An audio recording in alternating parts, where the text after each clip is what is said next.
Well, hi there, me again. It's been a while since I've made a video, and we're making some changes, thus the name of the video. I'm going to be making them through the Liberty Media Network, which is a friend of mine, myself, and some others who are promoting the idea of liberty. It's pretty simple. What I'm trying to do, frankly, is to do this so that we can monetize it. I figure if I'm going to be making these videos, it wouldn't hurt to get paid. I see some of these other people making them and making money off of them. Why not me? Anyway, this is the first. I'm going to ask some questions of you folks and hope that you'll respond. And one of the questions is, what do you want to see? Now, many of you who are on my Facebook page or who have read my blog know who I am. You know about me, and you know my rants and how I feel about what's going on in the country right now. Do you want more of that in video form? Do you want a different format? Do you want me to just be me? Certainly that's what I would prefer, but you know, I'm willing to listen to you guys as well. I'll try to add a little bit more comedy to some of these, or at least get a laugh out of you once in a while, because I know in the past I've been pretty angry quite a bit. And frankly, I have a reason to be angry, and you do too. I hope everybody's angry, frankly, about what's going on in the country right now. But even with that, there are things that we could lighten up about sometimes, have a joke, have a good laugh, and Lord knows I like to laugh. So I'll try to bring some more of that to it. Anyway, moving on. Some of the things in the news right now, there's just so much going on. I don't even know where to start, frankly. I've got a whole list of things here in front of me, and I'm hoping to pick and choose some of those. But if I were to comment on everything that's going on right now and everything that's got me pissed off, we'd be here 4 or 5 hours, maybe more. Anyway, let's start at the top of the list, which obviously the coronavirus, COVID-19, whatever you choose to call it, the Wuhan flu, and what's going on in the country right now. Governors have been shutting down states economies, telling people to stay home, social distancing. You know the drill. You've heard it. You've seen it. My understanding of a quarantine is you quarantine sick people. You don't quarantine everybody. And maybe I'm wrong. You tell me if I am, but that's my understanding of a quarantine. I'm not sick. Frankly, at this point, I haven't met anyone who is sick with the COVID-19.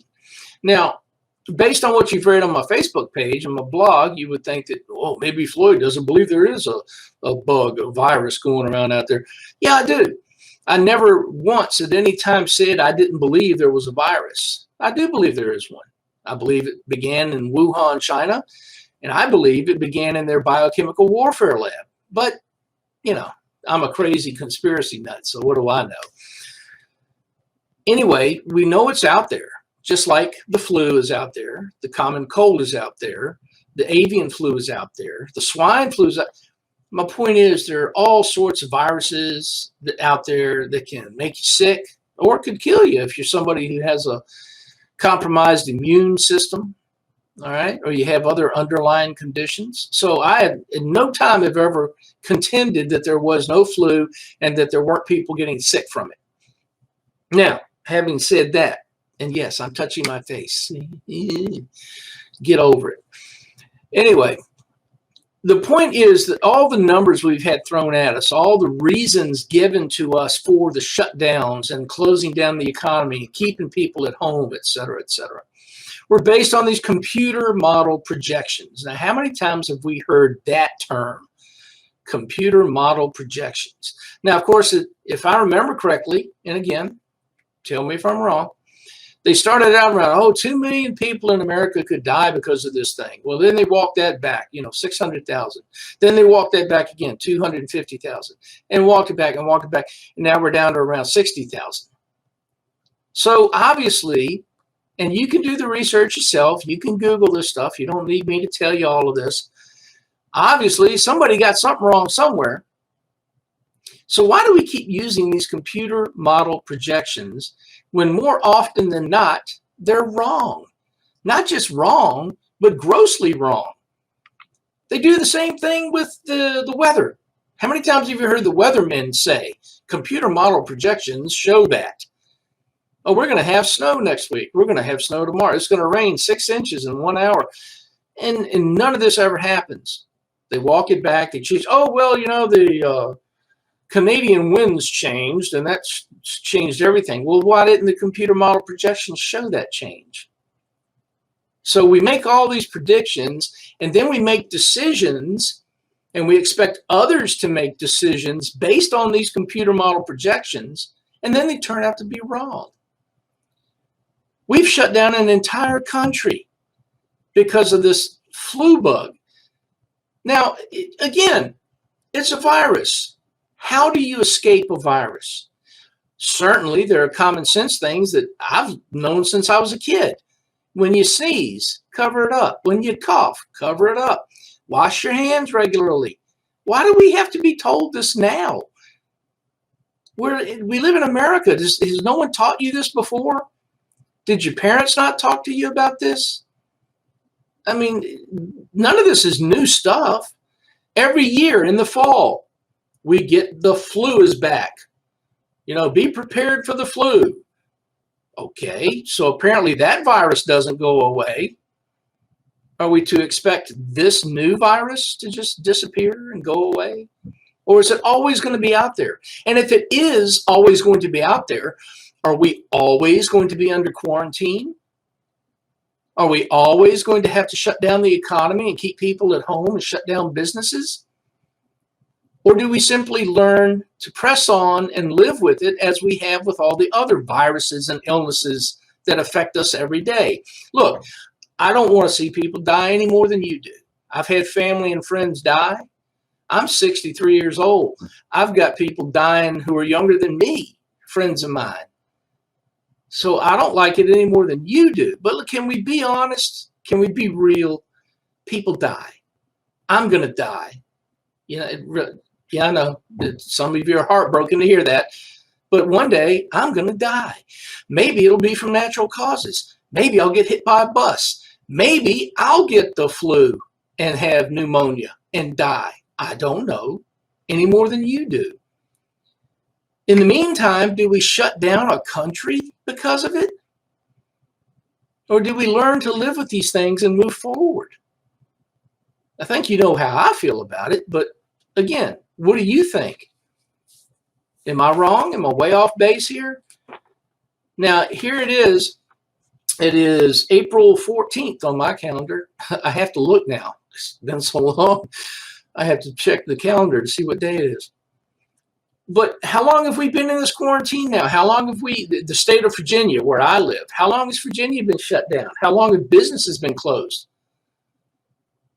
And how long is that going to last? How many businesses have to go out of business? How many people have to be out of a job for how long before we realize that we've overreacted to this and none of this was really necessary?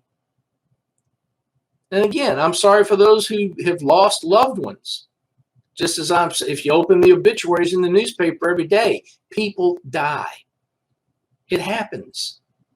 People that I know have died. Family members whom I love have died. It's going to happen. You can't run away and hide from this stuff. All right. One of the things I've noticed that's happening during this quarantine, this shutdown, is farmers, dairy farmers, and food farmers are having to destroy crops and destroy their milk. Well, of course, we all know what that means, don't we? Guess what prices are coming to you at your local supermarket? Are we really to believe there's nothing else they could have done with that stuff, that the government's got to step in and tell them, well, you need to destroy that? Or we can't have you selling that milk because it might be infected. Well, how the hell do you know it's infected? Have you tested all the milk? How long is that going to go on? How much more milk do we have to destroy before we just realize that you don't know what the hell you're talking about, Mr. Government Man? I'm just sick of the whole thing. Today in the news, the big thing is Trump claiming that the president is all powerful. He has total power. Now, these complaints, mind you, are coming from governors and Democrats, some Republicans, but most of them, they still like Trump, so they're going to do whatever Trump says. But coming from people who themselves are acting as tyrants. Andrew Cuomo in New York shut down the state of New York. He's told people to stay at home, 6 feet distance, no more gathering of groups of people, et cetera, et cetera. And not only that, but you can be arrested. You can go to jail for this. Now, who the hell is acting like a king now? Ralph Northam here in Virginia. You guys know the deal. No gatherings of groups of 10 people or more. You can't even go to church on Sunday. Now, we all know where I stand on that. But if you want to go to church and you're willing to take the risk, that's your business. Go for it. I'm not going to tell you you can't go to church any more than I expect you to tell me I can't go somewhere. What it all boils down to is, once again, people are talking about rights. What are your rights? Where do your rights come from? Well, this may take a little bit longer than I thought originally. Let's talk about rights. Where do your rights come from? Now, I teach civics. I teach students about the government and what it means to be a citizen. That's what civics is. One of the first things I tell my kids is, when we get into class, I ask the question, where do your rights come from? Now, as you would expect with kids in school, and most of them, from the government, from the Constitution. I've yet to hear one give the correct answer, but that's okay. They're kids. They don't know any better because nobody's apparently taught them any better. So I try to explain it to them. Your rights come from your humanity. You're born with rights. Now, granted, some countries don't recognize those rights, and we know those countries, but you're born with these rights. Now, if you're a person of a religious persuasion, your rights come from your God. I get that, right? The bottom line is you're born with these rights. Now, if you're born in North Korea, the North Korean government does not recognize those rights. If you're born in the United States of America, we have a Constitution. That Constitution codifies your rights. Codifies. It puts them in writing. It says you have this right. That's what our Bill of Rights is. It spells out certain individual rights. Now, I say certain because you can't spell out every single individual right. Lord knows that book would still be getting written today. But what it also does is it restricts, and this is lost in our education system today. And you see it not just in, I know we like to pick on the kids today, we like to pick on the millennials, but let's face it, folks, there are a lot of grown-ups my age that are just as dumb when it comes to the Constitution and where your rights come from. Your rights do not come from the government. Now, I ask this question of my kids because invariably one of them will say, well, your rights come from government. Okay. If they come from the government, if the government can give you rights, what else can the government do? And it doesn't take them long to answer. It can take them away. Well, if the government can take away your rights, then are they rights? There's a document, one of our founding documents, that talks about inalienable rights. Look up the word inalienable. It means they cannot be taken away. Not by any one person, not by a Politburo, not by a group of people, not by a Congress, not by a majority of the voters. Your rights are your rights, and they cannot be taken away. So we need to remember that. If your kids have a teacher, a government, civics, whatever teacher, and that teacher's not explaining this to them, then that teacher's not doing their job. It doesn't have to be partisan. You don't have to be Democrat or Republican, right? Just explain it. This is where your rights come from. This is inarguable. This is not something it's open to debate. You have rights as a human being. We are supposed to live in a country, America, that recognizes those rights, that protects those rights. That's what government is supposed to do. It doesn't give them to you. It doesn't take them away. It's supposed to protect them. And there's nothing I've been able to find in the Constitution, both Virginia's Constitution or the United States Constitution, that gives the government the authority to tell people you have to stay at home, or to tell private businesses that you have to close down, or to tell citizens that you can't gather in groups of 10 or more. I'm sorry. This may piss off some of you. It may challenge your worldview, but it's not in there. Period. End of sentence. Deal with it. Get used to it. Now, if you're willing to let someone, whether they call themselves the government or the CDC or the WHO, I don't care who it is, if you're willing to just stand there and let somebody tell you how you have to live your life, then you're not free. Not only are you not free, you don't want to be free, do you? The idea of freedom scares you, because with freedom comes responsibility. And let's face it, in America today, in our culture, at least for the last 30 or 40 years, you're not to blame for anything. It's always somebody else's fault, isn't it? It's that other guy. So if I can blame somebody else, it's not my fault. I'm off the hook. Everything's good. So freedom? Who cares about freedom, right? Because you better open your eyes, folks. The stuff that's going on right now with the government, the shutdown, I contend, and you can disagree with me if you want to, I contend this has all been a hoax, that the government is grooming us.